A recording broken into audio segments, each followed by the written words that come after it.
Merienda tayo guys, merienda. Ito nga at nagutom ako at kumuha ako ng 2 pansit kanto na nakita ko dito sa bahay. Ang tama, hindi ako nag-lunch. Niluto ko na. Dali ko nga itong pinakuluan at tapos tako talaga yung seasoning niya kakaiba. Pag medyo matamis-tamis, tapos medyo maanghang-anghang, ganun. Tapos medyo maalat-alat. Grabe, sobra talaga yung ano niya. Ganda lang combination na niya nung ano ng lasa niya. Mapapa-unrice ka talaga. Tapos kumuha na rin ako ng bahaw namin.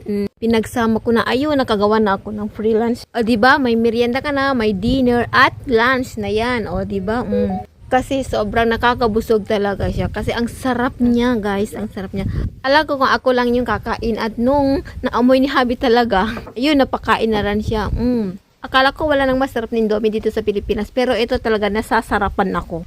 Grabe, sobrang sarap niya. Kaya napa-unrice talaga ako. At dahil sobrang busog ko at napa-unrice ako, baka wala na akong dinner nito. Magkakape na lang ako. Tapos, ayun na, okay na. Kaya subukan niyo na guys itong Indomie na to. Sobra talaga. Ang sarap-sarap. I recommend ko talaga ito. Pwede siyang pang merienda, dinner at lunch.